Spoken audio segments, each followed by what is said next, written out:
Peace, peace, peace, and happy Saturday, everyone. This is Oracle Deborah with the Oracle Deborah podcast on YouTube.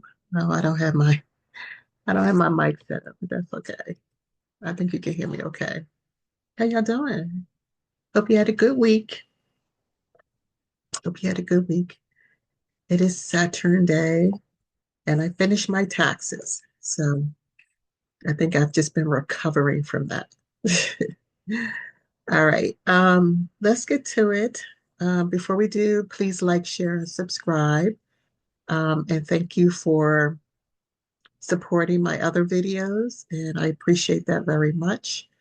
So yeah, thank you. Just thank you.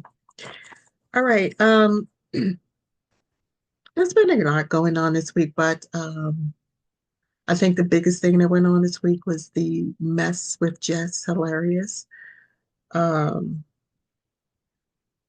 who would have who would have thunk that Corey Holcomb's you know, commentary on her, his battle with her would have reached this point, So I think uh I think to some degree is true what some people say is that this may be to build content or create tra traffic basically to the Breakfast Club site. And to be honest, I found it hard to listen to the Breakfast Club, like literally the whole show ever. Like I just found it difficult. It's just way too much going on. Um, if they had certain guests on there, I would just listen to clips of what I wanted to hear, and then I was out. I see the donkey of the day, and that would be it. I just found it difficult to listen to their whole, podcast, their syndicated show, the full thing. I just found it difficult. But interestingly enough, um, with this stuff playing out with Jess, which I did start to see that she was uncomfortable on the show, and she was holding back quite a bit before she crashed out. Um, and I saw, you know, yeah, I saw her holding back quite a bit. She was very uncomfortable and just kind of holding it in as best she could on air, and then she crashed out. But who would have thought that you know, it would have gotten this far? Um, I see support for her, and I hear support for her and support against her. And true to me, I see both sides of everything. Um, First and foremost, I think my support for her, even though I'm not necessarily a Just fan, um, she came on my radar when she was doing the Country Wayne skits. I guess that's when she was dating Country Wayne. And those skits were cool. They were fine. And then after that, I started seeing clips of her. But it was some things here, some things there, but I wasn't necessarily a fan. I just got to be honest. Not against her, just, not a diehard fan. I think my favorite female comedian is Monique, so, um, but anyway, so the Country Wayne thing, I'm reading my news, like the Country Wayne thing, and then I saw some clips of her. I saw a recent clip she did with one of the podcasts. I can't think of the name of this one, but and I'm not going to show a clip of her crashing out because I've seen it like over and over and over again all through my feed all week, and I'm burned out, honestly. So I don't want to show the clip. But anyway, she did this podcast. I don't know how long ago, and she talked about how she used to steal and she used to get fired at every job because she was stealing. That doesn't sit right with me. I don't know if it's just a thing that she does, a skit that she does, or if it's the truth. You know, I don't know, but that's a turn off for me. Like, that's enough for me. Um, because people are in jail for stealing. You feel me? And yeah, so that doesn't do anything for me. Um, So those are my takes really for Jess. I wasn't like for or against her. I just know that before she got the job, she crashed out at a show because I think they were up in the air about choosing her, not choosing her, and she crashed out there, and then she was like, and she called out Charlemagne then, um, and maybe DJ Emmy as well. I don't know, but she crashed out then with and they thought, crap, she was going to get the job. Now she's not, and then she gets the job, and then I think it's that toxicity, whatever was going on with the uncertainty with her was a trigger for her, honestly. Um, because she even seems to have a little bit of PTSD regarding this situation. That's what I see. I know people are not looking into it that deeply, but I see a little bit of PTSD in there.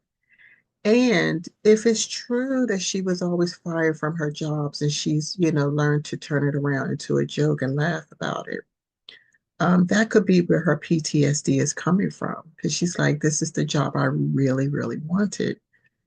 And there's so much uncertainty around it. And I think that's where, if I'm going to speculate anything, that would be it. Like that's where her PTSD is coming from. It's always being fired from a job, and she was always being fired from a job because she was always stealing. In this case, she can't steal, but maybe she self-sabotaged a little bit, you know.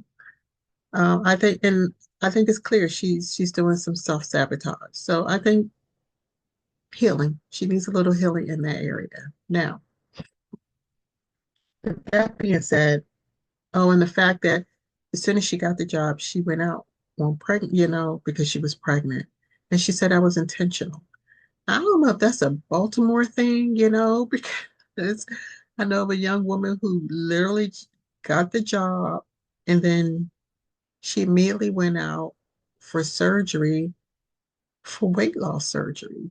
And I was like, could that not have waited a year? You know, it wasn't like this was a random, like, oh my God, I had a health scare, which that happens when people usually like they break a leg, break an ankle, something happens when they get the job and some weird thing happens. But she scheduled the surgery, so that was something that could wait, you know, that was something that could wait. So, I don't, like I said, I don't want to blame all of Baltimore for that, but it just so happens just from Baltimore. This young woman's from Baltimore. Or I don't even know if it's just a thing women are doing now, because employers can't do anything about it, because that would be discrimination. So, but the points people are making is that, if you, as soon as you get the job, you go out on leave, you leave the door open for someone else to come in, which you chose Lauren. And Lauren is very good, she does what she does, and she's good at her job, like the reporting side of it. And you left the door open. So that's kind of part of the self-sabotage piece of it. Um, and I'm just being honest, I did notice she struggled with the reading, like in the beginning when she was filling in, I thought, okay, this is nervousness. I would have had the nervousness too. But after she got the job, I noticed she still struggled, with the reading. And I thought, like, um, I don't know if it was just less preparation or she's just not a good reader or that's just not her thing. Like, I don't know, but I noticed it too. So what Corey said, he's going to be more cool about it. But a lot of people noticed it, period. I mean, really, that's just it. And then I think Jess even admitted it. Um, so then there's that piece of it. And for me, the expectation was if they're getting Jess to replace Angela Yee, then they wanted more comedy. So I was expecting more comedy, more crack up laughter, things like that. And I wasn't seeing that either. So if you got Lauren to come in and fill in, and Lauren is excellent at journalism, like, this is her craft and this is what she does, and she's good at what she does. Um, they can. they can handle that. And they just, honestly, Charlemagne and DJ, especially Charlemagne, but both of them, um, they clown Lauren a lot. And she handles it well. I think that might get old over time, with the wigs and the this and the that. But if she's good with it and it doesn't bother her, but I personally am not a fan of it, but she handles it and she does her job and that's it. I wouldn't necessarily want to be the butt of the joke if, you understand what I'm saying, not like on a daily kind of thing. But that just may be the relationship she has with her. But that's just what I noticed with Lauren. It's like she's a little bit of the butt of the joke there. But they appreciate the fact that she does her job and she does it well. So anyway, like with Jess in terms of the job, A, yes, she does struggle with the reading, and B, no, there's not a whole lot of comedy there, which is why I thought they brought her. Just my personal opinion. Who am I? Okay. Now, here's the part where I think Jess did the best thing she probably could have done. Now, crashing out on social media to air her griefs, yes, I see where that is an issue.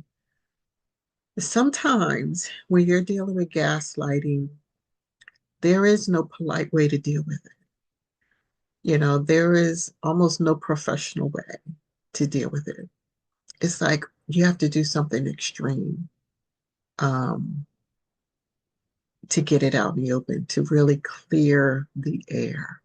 And I felt like when she was crashing out and I was listening to her, honestly, I thought she did a good job crashing out. I mean, I know that sounds weird, but she didn't, she crashed out in her pride and it worked. She admitted to some things. I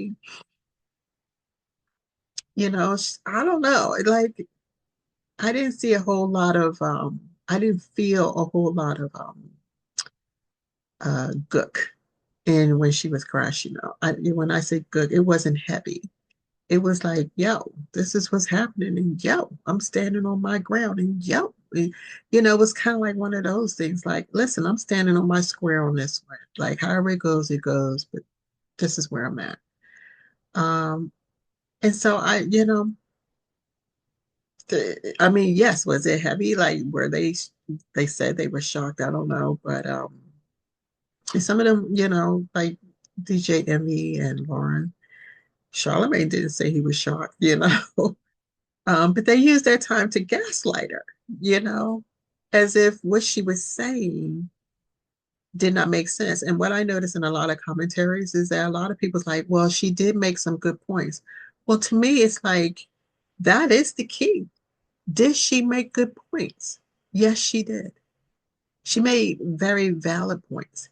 And that made the whole thing, to me, very valid. You can't say, oh, she crashed down and she did this. I mean, she made some good points, but no. The point is she had, she had great, she stood on some truths and it was very clear.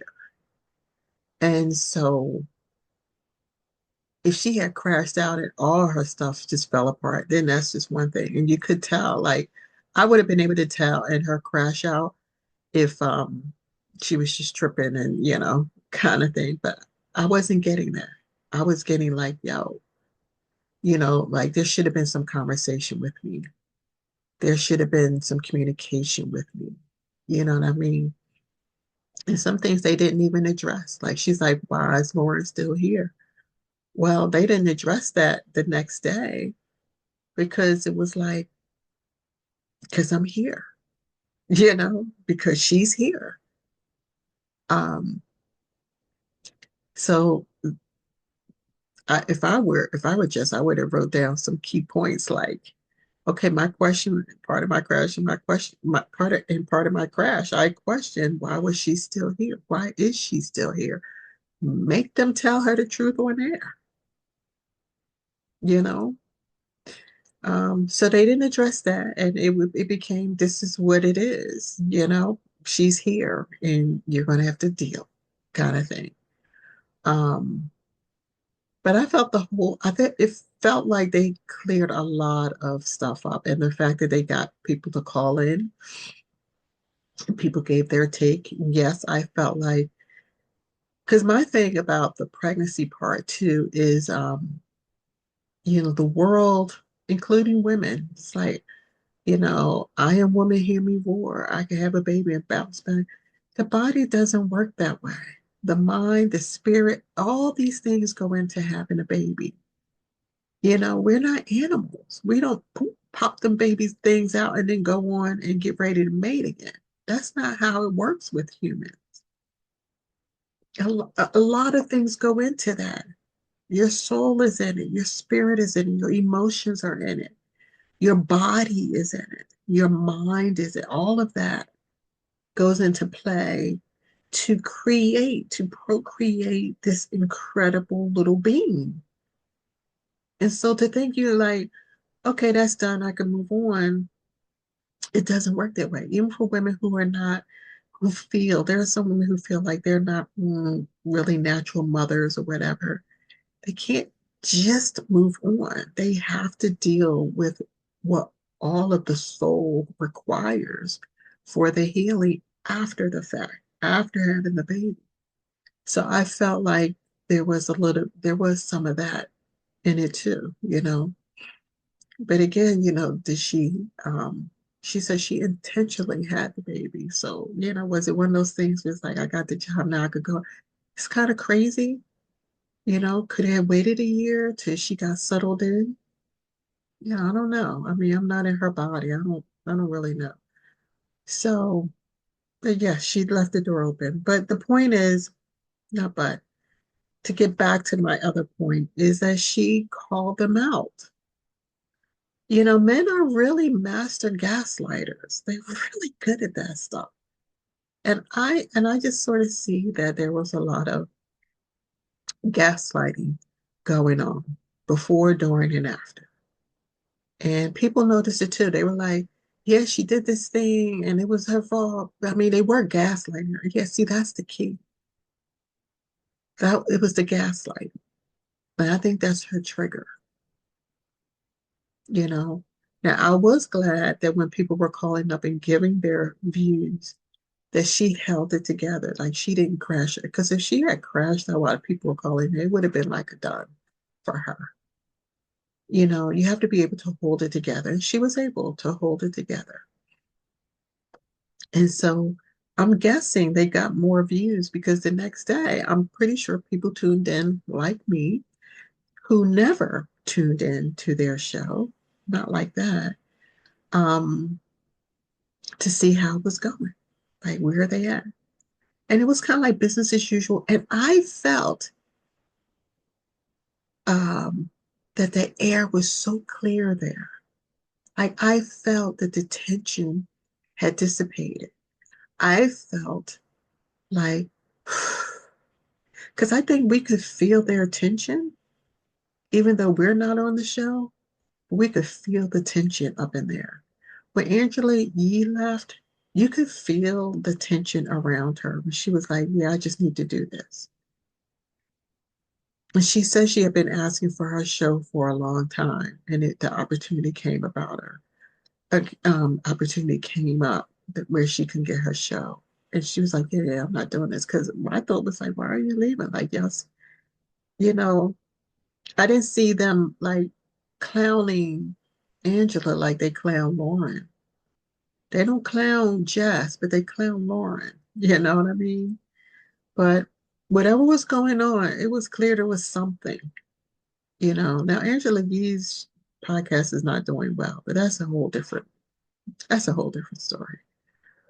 The point is, there's tension there. And maybe that's why I didn't like tuning in, because there was all that tension going on all the time. It was just there.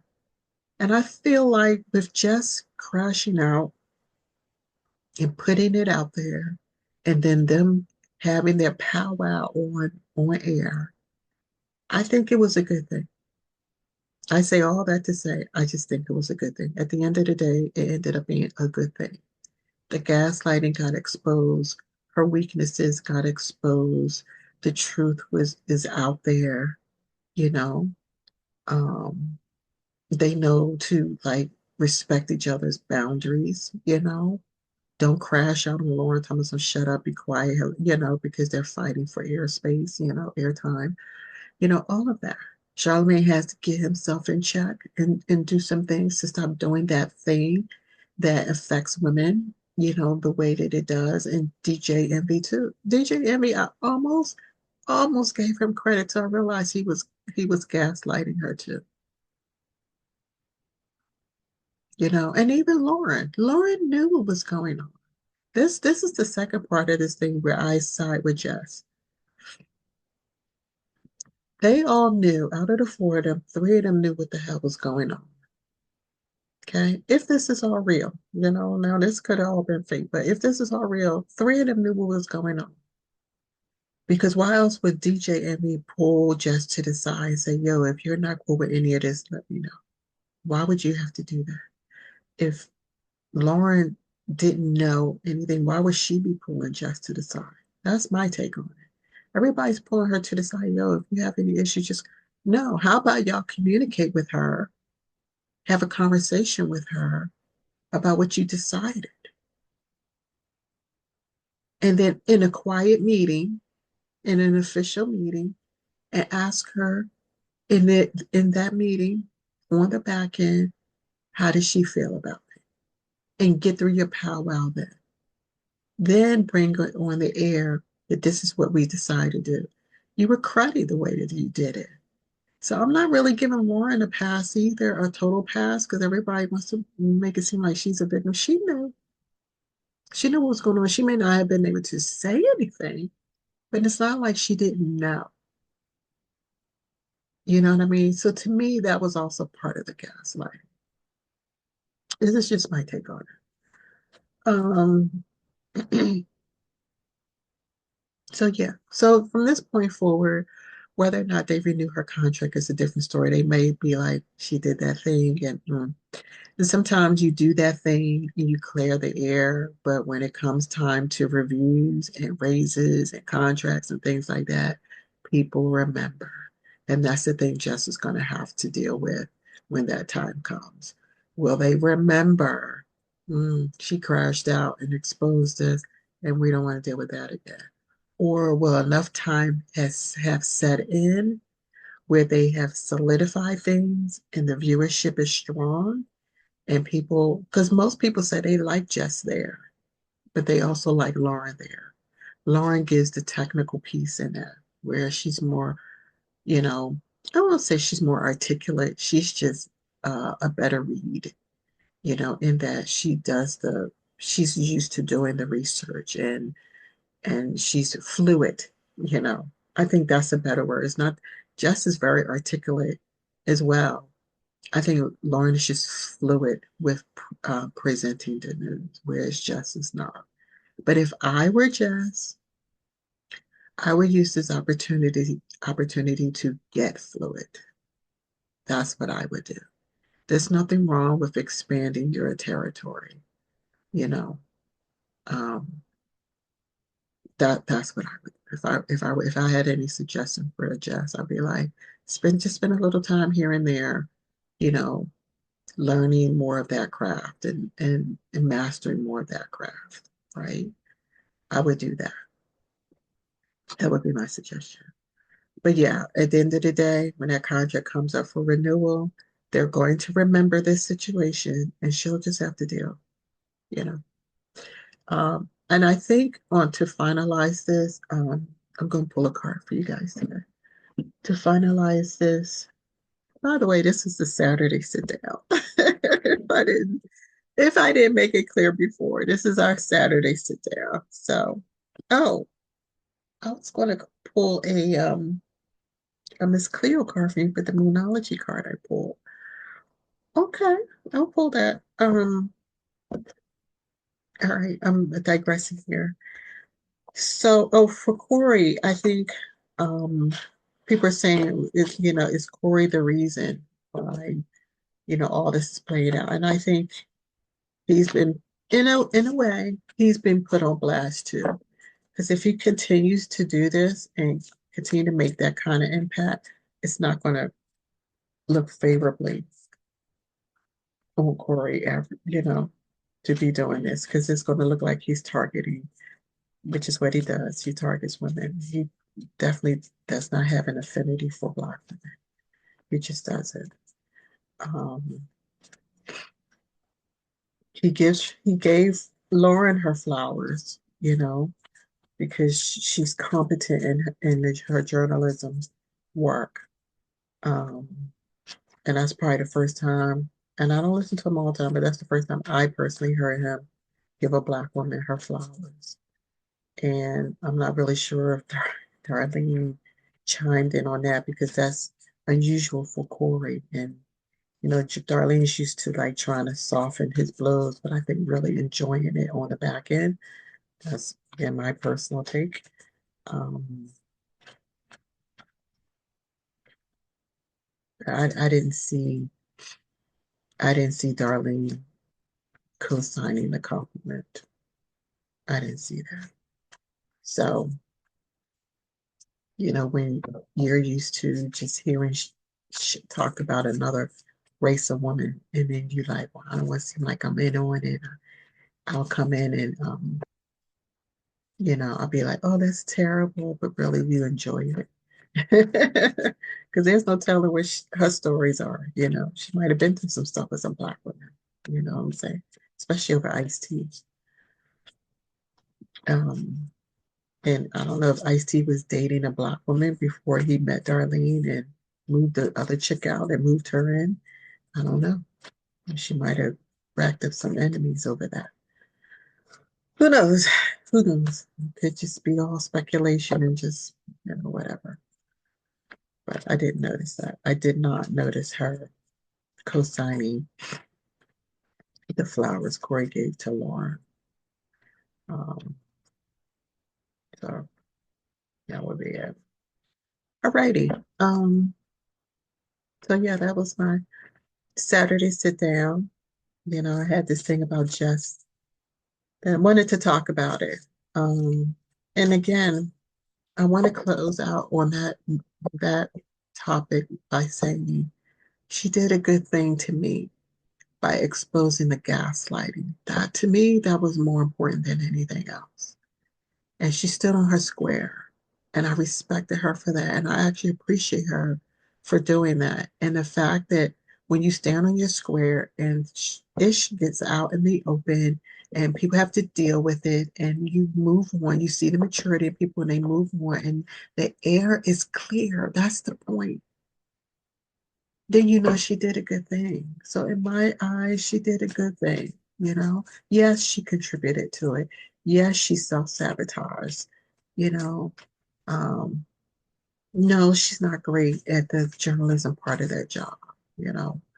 Um, I think, I don't know, she just has to move on at this point. What I expect in terms of comedy, I don't think is coming.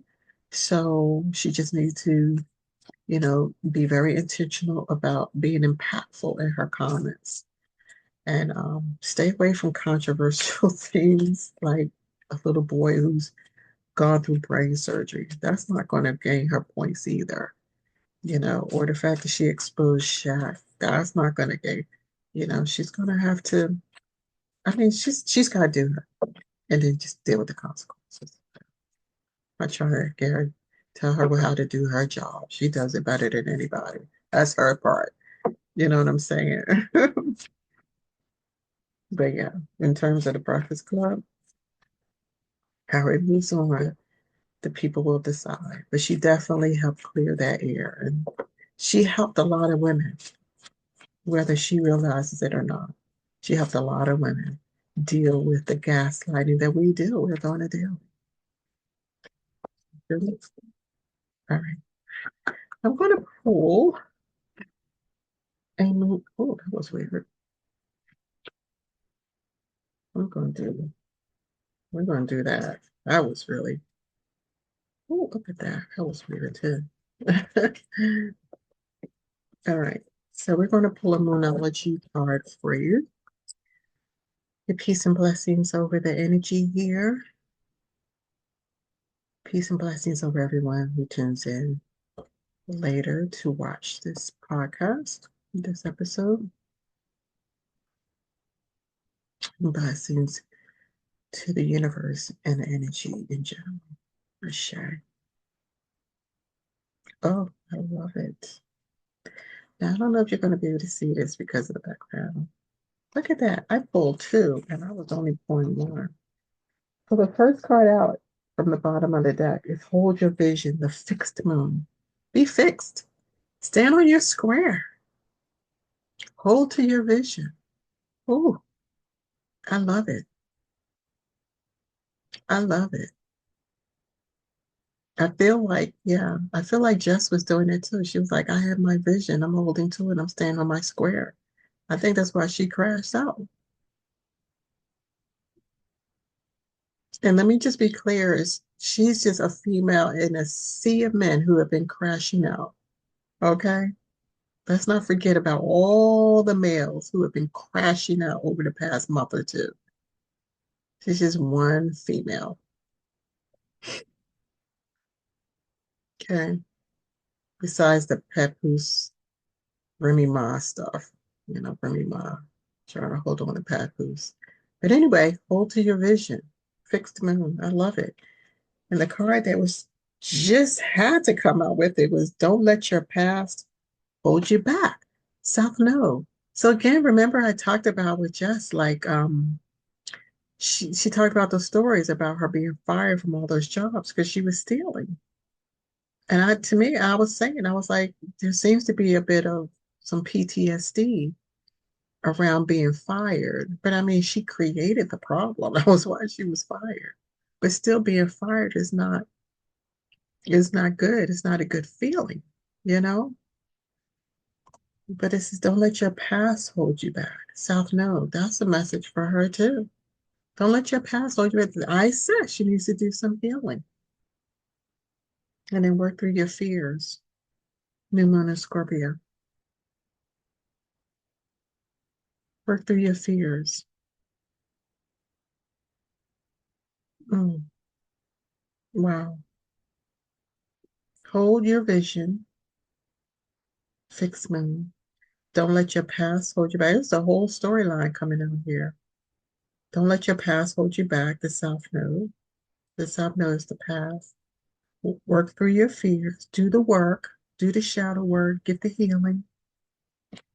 And then underneath that, it's time to release negativity. Full moon is Scorpio energy.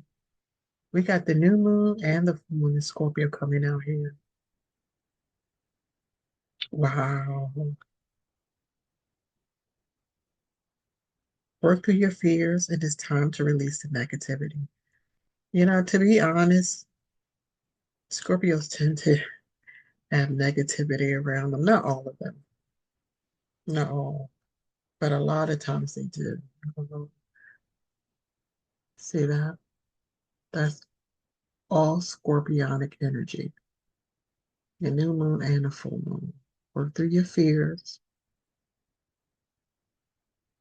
It's time to release the negativity.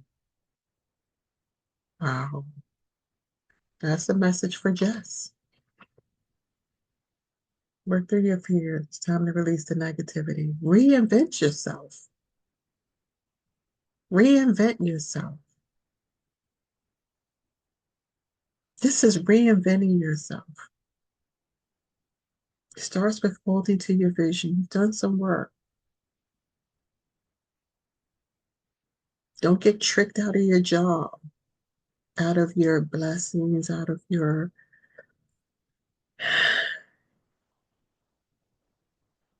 don't get tricked out of your what? Your job, your blessings,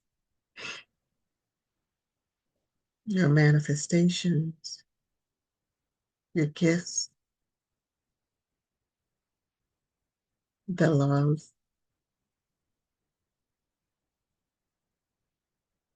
out of your juiciness. Don't get tricked out of your juiciness. Don't let your past hold you back. Work through your fears. Do the work. Continue the work. The work is important. Once you start the work and you get through a certain portion of the work, You'll get tired, and you'll get a little reprieve, then you'll have to do some work, and you'll get a little reprieve, then you have to do some more work. And sometimes it's like work, work, work, or work again, and you're like burned out. And just when you're about to give up, you get a nice reprieve and even a gift or a reward. And that encourages you to like move forward. Like, okay, I can do this. I can do this. It's time to release the negativity. However, you got to do that. For Jess, it was like, I need to go out on social media because I have a following out here. And I know people love me and they're going to feel me. They're going to feel my heart. You know what I'm saying? They were going to feel her truth when she crashed out. She was like, yo, and people are used to her. There's a reason she has a following. And she went to her base. It was a key for the Democratic Party. Don't neglect your base. Don't gaslight your base.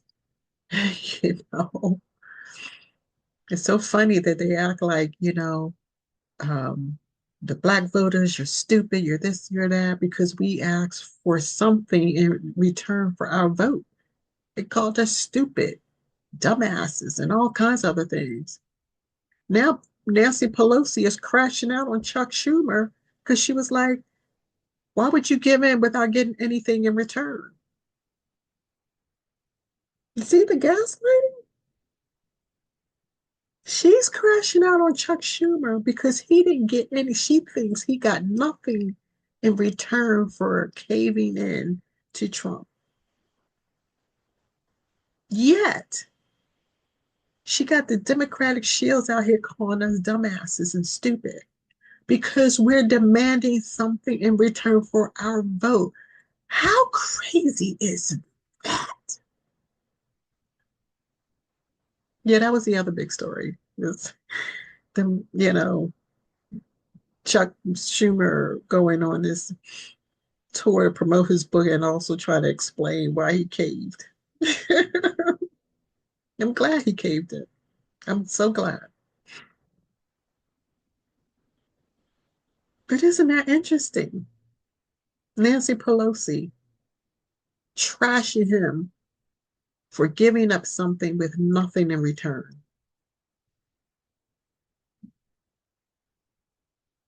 While you're gaslighting Black Americans because we've got nothing in return for over 50 years of votes to make you all super duper rich.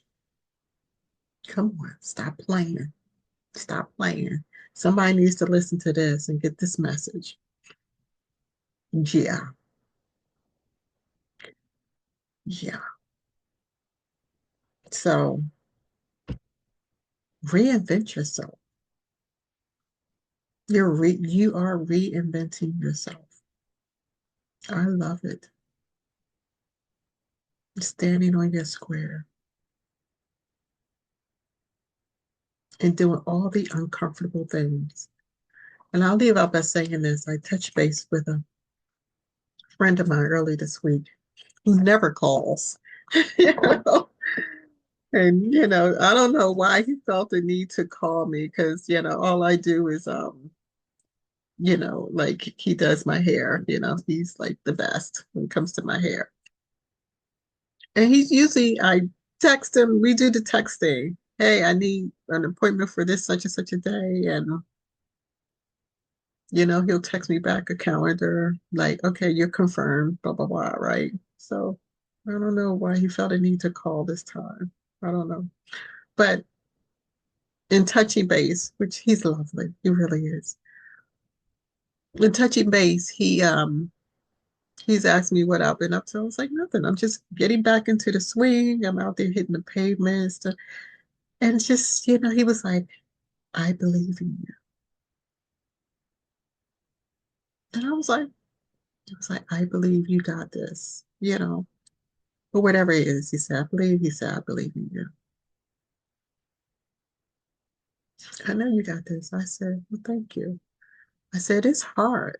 It's hard, because I like to cuddle up in my little cubby in my little, what I call my little castle, my little cubbyhole of a home, and just need to go out for, sporadic, interactions with folks. And he's like, if it isn't hard, it's not worth it. I think there was a deeper message in that, though. Now that I'm saying it out loud, I feel like there's a deeper message in that. So he challenges me for sure. He challenges me as a person. But it was nice to get and again, sometimes you get these things that you don't expect. Like, he was like, I believe you could do it. Now, I didn't need that validation. You feel me? I didn't need that validation. I'm already doing what I need to do. So I'm not needing, whatever from the outside, but it's always nice to get. And when I got it, I was grateful, but it wasn't like it gave me a newfound of anything because I was already doing the work. I was already working through my fears. You feel me? I was already doing that. So, but it's nice when the people around you, like, I believe in you. Basically, keep going. You got this. You know what I mean? And I didn't expect that. And I think that's why I was like, well, it is hard. It's not like I wasn't saying it initially to say, oh, it's how hard. I wasn't saying that. I was like, I'm just doing what I need to do, pounding the payments again, talking to people again, getting out again. And that was his way of like encouraging me. It's like, yeah, you got this. I see something in you. You can do this. Everybody does it. So many of us do it. You can do it. And it was only then I was like, but it is hard. It's hard. Yeah, but if it isn't hard, then it's not worth it. So I thought that was a great message to me. But yeah, reinventing ourselves through all of this Uranian energy, you know, Pluto in Aquarius is doing this thing. Saturn still in Pisces doing this thing.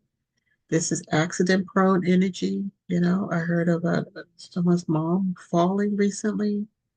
All kinds of weird stuff. It's just very Uranian. Just expect the unexpected, you know? Plane accidents or accidents, crashes, miss misses plane, the miss collisions, all this stuff. Plane almost took off on the wasn't on the runway, it was on it's just weird stuff. You got all that weirdness going on. You got Donald Trump who is pretty much dismantled the DOE, which I'm going to actually do a video about that because I would say 10, 17 years ago. I can't believe it's been that long. 17 years ago, I was in grad school and they kicked me out of grad school for 7 points. Now, grad school is expensive. For 7 literal points, under 10 points, they kicked me out of grad school. Um, and the paper I wrote, it was because I wrote this paper on the disparity of Black boys, the disparity of boys in the classroom. That was what my research was on, disparity of boys in the classroom. And it ended up being super strong, like crazy strong research. And the the solution in the end was to dismantle um, the educational system because it wasn't working for boys. It turns out it was just not just Black boys. It was boys across the board. And not just here in the US, over in Europe. The same stories were coming up over and over and over and over and over again. And now 17 years later, Donald Trump is coming, dismantled it. So I'm going to actually do a podcast on them, and talk about, a little bit more about what my research found and why they were very quick to get me out of there. But I'm glad 17 years later we won. I feel like this is a win for me for sure. That was an absolute win for me. Um, so all right, I'm going to end this here. Thank you all so much. I forgot to put my jewelry on this morning, but I did get a little dolled up for you. Again, please like, share, subscribe, hold to your vision, continue reinventing yourself because it's working. It's working through all this energy, through all this chaotic, unexpected energy. It is working because remember, Uranus is also about innovation. It's excellent. It's just excellent. Great for inventors. We might get some new inventors coming out of this transit, um, with Uranus and Taurus, which will be there for a little while longer before it moves into Gemini. Jupiter is currently in Gemini, and that's interesting because that's a natal transit for me. And right now, oh, by the way, we're at Aries season. Happy Aries season. This is officially the Happy New Year. Um, the Zodiac New Year. So happy spring, happy New Year's, happy Aries season. Aries right now is crowded. We got Venus in Aries, we got the Sun in Aries, we've got let me see, Mars is in Cancer. Um, maybe the South Node is in Aries. Trying to remember now. Aries is a little crowded. Mercury. Mercury is in Aries. The Sun is in Aries. Chiron is in Aries. And I believe the South Node is in Aries. Yeah, it's a lot going on. So Aries is ruled by Mars, which is the planet of war. So be careful out there. Hold your tongue. Stay calm. All right, beloveds. Peace, peace, peace. I will talk to you soon. Have a great Saturn day. And yeah, much love to you.